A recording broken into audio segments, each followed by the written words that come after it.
Conna sa tá tú saibhfuil tú an lína anis. Cain seo Antaine, that's Laird's lad. Conna sa tá tú. Will tú... Gahínta gur fad. Yeah, Tom das totally is just attack agus ní meid dul in éon áit. Well, ná téim tá mé rála, ná tá sé go. Bhí mi sé ag teach chun an studio bhín na cluc sneachta agus gacrod. Lána drí sin mar a dúirt duine ag an bum. Tá sé hiú fása. Yeah, agus sin focail das. But sin mi Feabhra tá ní bheith ag súla ein rodile. But anyway, chuna sa tá cursaí latsa I DCU will tú... I mean, tú ag teagasc nó ní bíon? So... It's role so the role nua agam in DCU mar im líana don bhliain omláin mar an Scríbhneoir Cónaithe Gaeilge. So tá Scríbhneoir Cónaithe eile Dave Rudden atá le Scoil na Bhaile agus ba me se le Scoil na Gaeilge agus fiomtar. Don bhliain agus tá cúpla rud is dog tá cead agat feis the rower rudí héanamh atá gahínta ar fad. So ba me ag scríb agus ag obair ma chud sé her hain. Freshen, yes, it's my trash. Bula le wrong beed agus Larrett lo. So Scríbhneoir the fáistí mise. So vi get to gum Larrett le Moontory and Tauchi is soca. Nadine is train all fill her le veg over the fáistí. So Larrett lo fui litriach the fáistí agus you know conas a crohitere agus conas mar úsod an mise is show me wronga. Lauer nor a hugum quarter skolna so vi sin gada so bei cuide sin an ag bula le McLean cuidele ben ag gober le dini le kind of le meantoracht ar churfáil má tá si dulmun Scríbhneoirachta ag fashion le pobl níos lechna DCU cos leis an bhuran so can this already at me den van tatan se hogan na sesiún Lauer le Sadhb agus be me ag kaint le tiismthirí gur gohfuil gobar in DCU agus bhfuil páistí óga acu agus be me de kaint fao Lauer Gaeilge agus be me den of multi Lauer personalised den táiste acu siúd so beidir go an spéis acu in dinosaur agus be me gurí tacht Lauer beidir you know airhí dómh agus rudí mar sin agus bra ar an isgrúpa agus cé le bheith Gaeilge tá acu agus rudí mar sin so chur ag spragadíní le Lauer Gaeilge so ní bheith tú díomhhain ar chorbehas cosúil bheith tú gnáthach bheith nuair a dain tusa nuair dain tú páistí tá tú caint trí an bhunscoil yeah, well, Parsanta Gadisha Arenos is picture Lauer Scríbhne mise. So is doka each group kind of three Gadi each hook better sin an each group so poshti Cuisachog Bunscoil na fiúni so ige sin fleis an each group of vins mise excríb those dun mór chuid ach bí scríbhar the eile freisin. Well fecam ein uair atá an uairhearna bhí mis a siúpa leir fecam a lán leir dufáistí data agus tá si anna yes tá si anna glóite but ní ag mór an don bhfuil is at dégóirí nú páistí ní sin a níle tá kind of barna an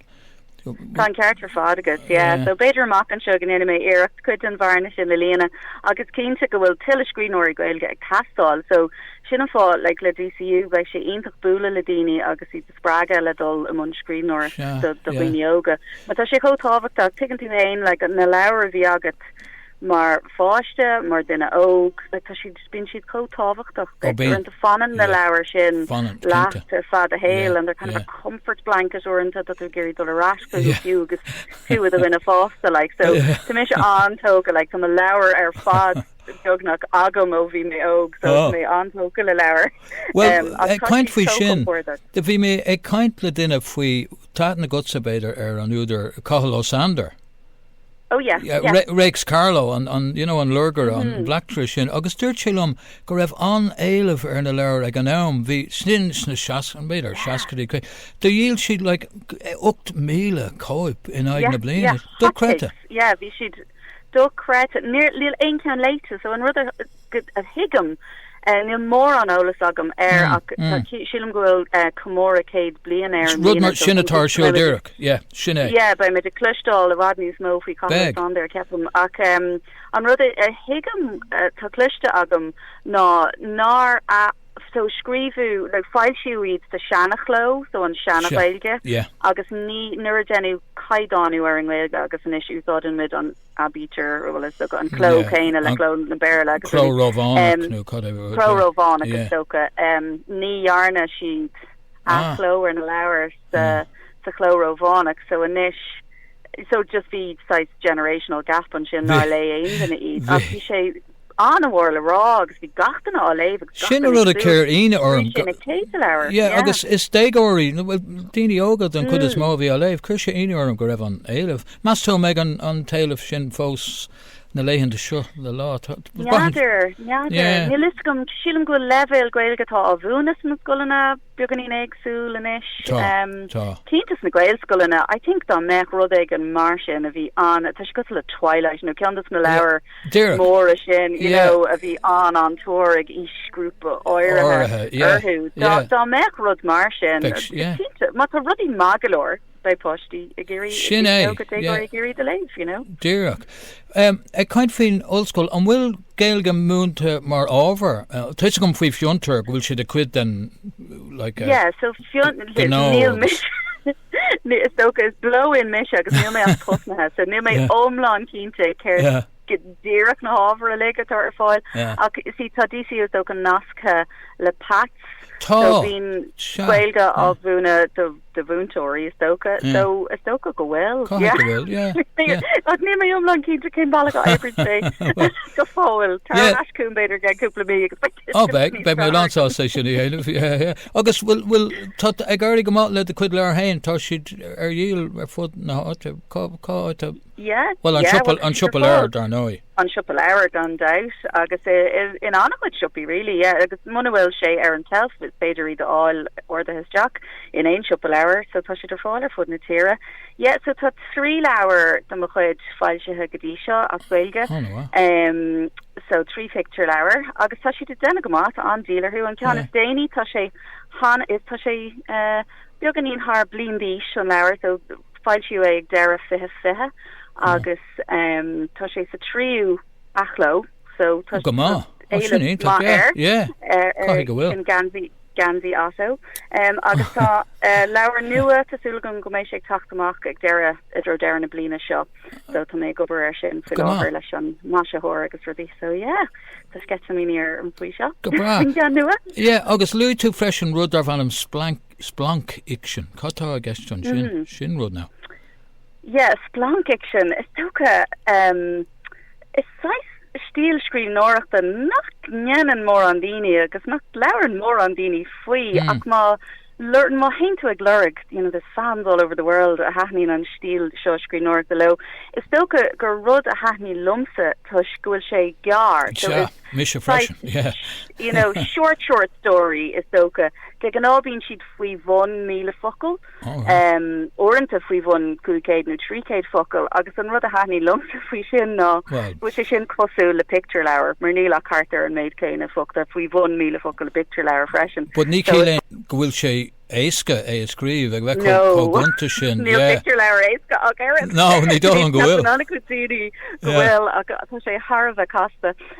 no agus níl splank action éasca a éad so tócha an rud a haithní lumsa faoi splank action ná is bralan bheith ag scríb de fáistí ach orintanta is sinna fásta mé bín muointí agam nachhfuil a runúnach de fáistí beidir so is star lumsa iad a churas Jack a bhfuirm splank action má féidir so tá mé ag scríb splank action le cúpla blian nús an is de cúpla pí a fáilsethe ar splank stadaí is iris dáhangach ar lína so splank cosile splank action ach litrathe SPLONK stadaí so tá máscán bearla splank action sa bhéarla agus sa Gaeilge ar an iris so glachan siad leis an Gaeilge agus tá mé díreach animathe mar an agarthóir Gaeilge sin so be inis just le déine so be me tuna gobar ar an iris sin freisin ní bheith colan na híthe got ag freistal ar na trána sin anhá is bralan bheith an agus is bralan bheith an as gláir agus focail ag sa gobar le daoine Dave sin an saoil omláin agam so sin an ásta so is bralan bheith nóach is iris búdit breanú mar tá sé anhá agus a scéalta den scó idir an bhéarla agus an Gaeilge le tá sé sé an war fad mar iris. So Master bhfuil an splankiction dumsa is cosúla kind of filiíocht bhealach seachas a bheith ní haon tú a bhd ní féile dul a bhd scéil caiigh tú a bheith gunt agus okay. Yeah, tá sé gunta ag léman tú teach an action tá sin is spirit an iliocht ná don action cinál íomhá seachas scéil. Níl mid a kind free war and peace ar chorbe. No, Waller tar fad. Tá microfiction freshen nach nach beidir cage focal tá sé didn't sacrifice. Agus tá sé do like is bralam an dúchláán rud aigen sever spatial in a will action agus rud aigen ictorliú curry sweenh tú ach nachhfuil ach spás. Fear of yoga that okay, so Cain Tamarish Splunk.ie okay. Splunk.ie Anwa agus beg me dig sul le do leir nua na mullaf ag chuck them up to the posty Anwa right. Okay, so make sure that the air to say now echo needless completion brewer sweet okay Gurvil Margaret have Gurmalgat Gannar go galat Sinna inis a post nua ag scríbhneoir an splank iction